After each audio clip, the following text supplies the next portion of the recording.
Hello everyone, welcome to clipboard education. Clipboard education में स्वागत है आपका। चैप्टर 3 पढ़ेंगे आज, क्लास 8 एनसीईआरटी का। चैप्टर का नाम है सिंथेटिक फाइबर्स एंड प्लास्टिक्स। चलिए शुरू करते हैं। सबसे पहले डिफिकल्ट वर्ड्स जान लेते हैं। Biodegradable and non biodegradable. Biodegradable होते हैं कि the materials which gets decomposed by the natural processes. कुछ ऐसे पदार्थ जो समय के साथ खत्म हो जाते हैं, डिकम्पोज हो जाते हैं, अपघटित हो जाते हैं, बायोडिग्रेडेबल कहलाते हैं। और नॉन बायोडिग्रेडेबल होते हैं ऐसे पदार्थ, the materials which do not gets decompose as the time proceeds. Biodegradable का उदाहरण क्या है? जैसे आपके फल की जो छिलके हैं, आपकी सब्जियों के छिलके हो गए, आपकी जो लकड़ी है, पत्ते हो गए। नॉन बायोडिग्रेडेबल में प्लास्टिक आते हैं। चलिए सबसे पहले पेज नंबर 1 पढ़ते हैं। फाइबर्स कितने तरह के होते हैं? फाइबर्स 2 तरह के होते हैं, natural fibres, artificial fibres. Class 7 NCERT में पढ़ा था हमने। जो नेचुरल फाइबर है, नेचुरल माने प्राकृतिक, फाइबर माने रेशा। प्राकृतिक रेशा कहाँ से प्राप्त होगा? प्रकृति से प्राप्त होगा। कुछ उदाहरण जान लेते हैं नेचुरल फाइबर्स के।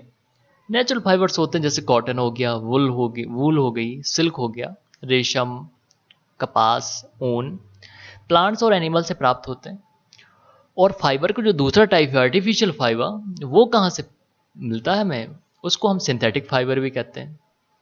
जैसे कि नाम से परिचित आप हो पा रहे हो कि आर्टिफिशियल माने कृत्रिम, मनुष्य बनाएगा उसको। तो these kinds of fibres are man made fibres. Synthetic fibre is also a chain of the small units join together. इस देखो, सिंथेटिक फाइबर चूंकि ह्यूमन मेड है ना, तो इसमें हम इसको ज्वाइंट कैसे करते हैं, पूरा फाइबर बनता कैसे? बहुत छोटी छोटी यूनिट्स होती हैं। एक सिंथेटिक फाइबर में क्या होता है, छोटे छोटे पार्टिकल्स होते हैं जिनको हम लैब में तैयार करते हैं, फिर उनकी चेन बनाई जाती है, और वही चेन एक जो बहुत बड़ा एक लार्ज फॉर्म हो जाता है उसका, तो सिंथेटिक फाइबर होता है। मतलब एक बहुत बड़ी चेन बनती है छोटे छोटे पार्टिकल्स से, तो सिंथेटिक फाइबर बनता है तभी। और each small unit is the actually a chemical substance. और प्रत्येक जो छोटा पार्टिकल होता है वो एक पदार्थ होता है रासायनिक, जिसको लैब में बनाया गया होता है। पेज नंबर 2 पढ़ते हैं। एक वर्ड होता है पॉलीमर, ग्रीक वर्ड है। पॉली माने बहुत और मर माने पार्ट्स। पॉलीमर क्या है? बहुत से पार्ट। जो सिंथेटिक जितने भी फाइबर्स होते हैं उनको पॉलीमर भी कह सकते हैं। तो polymer is made of many repeating units. Poly माने कई और मर माने पार्टिकल्स। कई पार्टिकल्स हैं जब एक साथ इकट्ठे होते हैं तो उसको पॉलीमर कहा जाता है। तो आपको जो सिंथेटिक फाइबर हुआ ना, वो पॉलीमर है। और जैसे कुछ नेचुरल पॉलीमर्स जैसे कॉटन है, कॉटन को भी आप पॉलीमर कह सकते हो। ऐसा ही नहीं कि जो पॉलीमर वर्ड आप यूज कर रहे हो वो केवल आप सिंथेटिक फाइबर के लिए यूज करो, उसको नेचुरल फाइबर के लिए भी यूज कर सकते हो। जैसे कॉटन है, कॉटन किसका पॉलीमर है?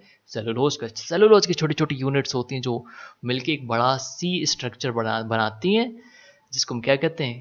जिसको कहते हैं कॉटन। अब सिंथेटिक फाइबर कई तरीके के होते हैं, इसको डेली लाइफ में तो बहुत यूज करते हैं। There are diverse usage of synthetic fibres. Rayon होता है, सबसे पहले हम रेयॉन के बारे में पढ़ेंगे। रेयॉन क्या होता था? आर्टिफिशियल सिल्क है, कृत्रिम रेशम है। जैसा हमने क्लास 6 एनसीईआरटी में पढ़ा हुआ था कि जो रेशम है सबसे चाइना में प्रोडक्शन हुआ था, लेकिन चाइना पूरी दुनिया से छिपाए रहा था इसको। जो सिल्क रूट का नाम सुना होगा आपने। सिल्क रूट इसलिए कहा जाता है क्योंकि जो चाइना से रेशम बेचा जाता था उसी रास्ते से आता था। तो एक मतलब बहुत ज़्यादा सीक्रेट बना के रखा था उन्होंने। तो दुनिया ने कहा कि चलो कोई बात नहीं, आप रेशम की टेक्निक मत बताओ बनाने की, हम खुद एक कोई आर्टिफिशियल सिल्क बनाएंगे। तो केमिकल ट्रीटमेंट, वुड का पल्प है, लकड़ी का जो पल्प है, उससे कई तरीके की केमिकल रिएक्शंस की गई, फिर हमें रेयॉन प्राप्त हुआ। रेयॉन बनता कैसे है? रेयॉन वुड के पल्प से बनता है। रेयॉन के बारे में एक और इंटरेस्टिंग पॉइंट है, यदि आप इसको कॉटन में मिक्स करके बनाते हो ना, तो वेट सीड्स में आप इनका यूज करते हो, और वूल में भी, आप ऊन में भी थोड़ा यूज करके आप कारपेट्स भी बना सकते हो। तो इसकी यूज क्या है रेयॉन की, यदि कुछ पूछे तो बेड शीट्स में, कारपेट्स में। नायलॉन तो हम बहुत ज़्यादा जानते हैं। जो पैरासूट की रस्सियाँ होती है ना, जिससे हमारे पैराट्रूपर्स कमांडो ड्रॉप होते हैं नीचे, नायलॉन की बनाई जाती है। बहुत ही मजबूत रेशा है। किससे बनता है?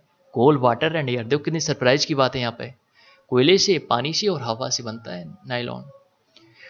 यही था फर्स्ट फुली सिंथेटिक फाइबर। यदि कोई पूछे कि एक सच्चे अर्थों में सिंथेटिक फाइबर कौन सा एक आर्टिफिशियल फाइबर था? तो नायलॉन था। इसके बाद हम पढ़ेंगे पॉलिस्टर एंड एक्राइलिक। पॉलिस्टर माने ईस्टर की कई यूनिट्स कंबाइन करके एक सीड बना लेंगे जिसको पॉलिस्टर कहा जाएगा। एक्राइलिक ये सिंथेटिक फाइबर है। अब देखो जो पॉलिस्टर है इसमें कई फाइबर्स आते हैं। टेरिलीन समझ लें आप। टेरिलीन क्या है? एक बहुत ही प्रसिद्ध पॉलिस्टर है। अब जो पीटी बोटल्स होते हैं, पीटी जार्स होते हैं, पीटी क्या है? ये भी पॉलिस्टर है। तो पॉलिस्टर में कई डाइवर्स एरियाज हैं। सबसे पहला हमने पढ़ा अभी टेरिलीन, और दूसरा पढ़ा हमने क्या? पीटी। पीटी का फुल फॉर्म पे यदि पूछ लिया जाए तो पॉलीएथिलीन टेराफ्थलेट, याद रखना है हमें।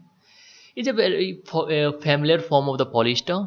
इसको पीटी का उपयोग कहाँ किया जाता है? बोटल्स बनाने में, बर्तन बनाने में, फिल्म्स बनाने में, wires and many other useful products. Polyester जैसे कि नाम से हम परिचित हैं, पॉली मीन्स कई, ईस्टर माने एक तरह का fibre is actually made of the repeating units of a chemical called ester. Ester की कई यूनिट्स मिलकर पॉलिस्टर बनाती हैं। Fabrics are sold by the names like, और कुछ रेशे देखो पॉलीक्लॉट के नाम से भी बेचे जाते हैं, पॉलीवूल, टेरिकोट, ये सारे सिंथेटिक फाइबर्स हैं। फॉर एग्जाम्पल जो पॉलीक्लॉट होता है ना, लास्ट वाला पॉइंट देखिए, polycot is a mixture of the polyester and cotton. तो पॉलिस्टर से पॉली ले लिया, कॉटन से कॉट उठा लिया, तो पॉलीक्लॉट बन गया। तो ये भी सिंथेटिक फाइबर है, याद रखना हमें। Page number 5। ठंडियों में हम स्वेटर और शॉल पहनते हैं ठंड से बचने के लिए, एक्राइलिक के बनते हैं, पता होना चाहिए। एक्राइलिक भी सिंथेटिक फाइबर है। Characteristics of synthetic fibre. Synthetic fibre सबसे पहले तो बहुत मजबूत होते हैं, वर्षा से बचाते हैं, बहुत सस्ते हैं, टिकाऊ हैं, आसानी से उपलब्ध हो जाते हैं, बहुत जल्दी सूख भी जाते हैं, बहुत टिकाऊ हैं, less expensive, readily available and easy to maintain. एक इंपॉर्टेंट पॉइंट है, all the synthetic fibres are processed by a number of the processes using raw materials और पेट्रोलियम ओरिजिन। जितने भी सिंथेटिक फाइबर्स उसमें कहीं ना कोई पेट्रोलियम का प्रोडक्ट लगा रहा है, उपयोग में लाया गया होगा। उन जो प्रोडक्ट उपयोग में लाए जाते हैं पेट्रोलियम के फाइबर्स बनाने में, उनको पेट्रोकेमिकल्स कहते हैं। ये सरप्राइज नहीं होना है आपको यदि आपसे कोई आपको बताता है कि सिंथेटिक फाइबर्स में क्या पेट्रोकेमिकल्स यूज किए जाते हैं। Absolutely we use petrochemicals to manufacture synthetic fibres, we have to keep in mind this thing. Page number 6।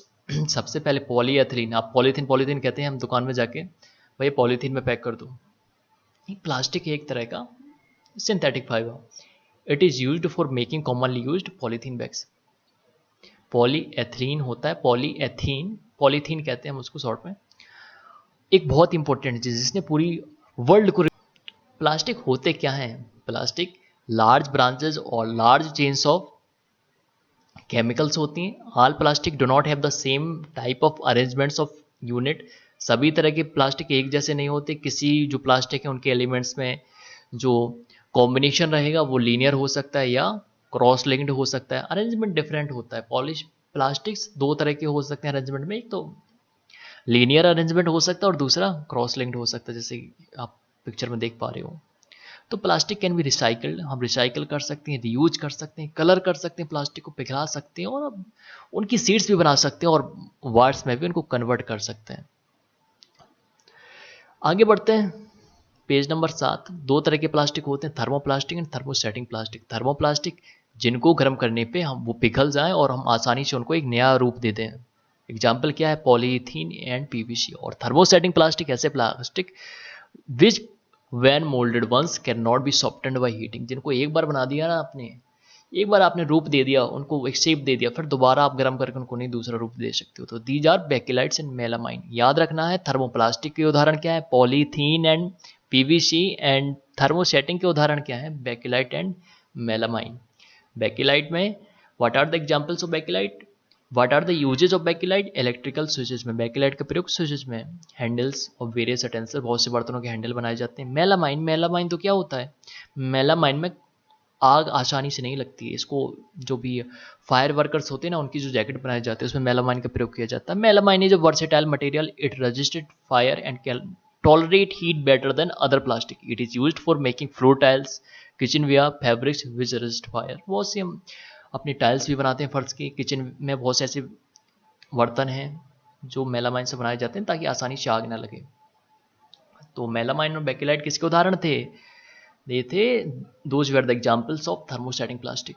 और थर्मोप्लास्टिक के एग्जाम्पल्स क्या थे? Polythene and PVC.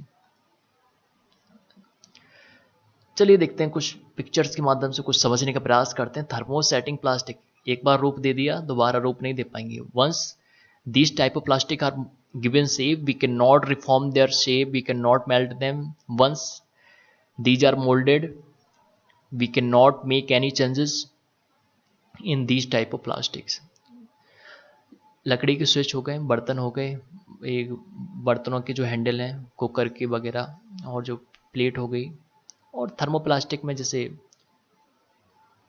जो हमारे डेली यूज के बर्तन हो गए और तार हो गए जो वायर्स बनाते हैं, तो यहाँ पर थर्मोप्लास्टिक का यूज किया जाता है. प्रॉपर्टीज ऑफ प्लास्टिक क्या है भाई? किसी चीज़ से रिएक्शन नहीं करते हैं. लोहे में जंग लग जाती, प्लास्टिक में कोई जंग नहीं लगेगी.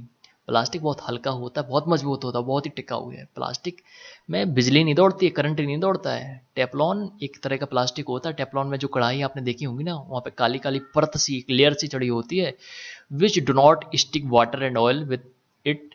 So that type of plastic is a Teflon. It is used for non stick coating और कुकवेयर. टेफ्लॉन का प्रयोग बर्तनों में किया जाता, याद रखना है हमें. And the last point, this is the last slide. Uniform of the firemen have coating of the melamine plastic to make them flame resistant. और जो हमारे फायर वर्कर्स होते हैं ना, उनकी जो कोटिंग है ना, उनकी जो यूनिफॉर्म्स में कोटिंग की जाती है, मेलामाइन की कोटिंग की जाती है ताकि आग ना पकड़े उनकी जो यूनिफॉर्म है. So thank you for watching. Please like share and subscribe. A like would be appreciated. See you.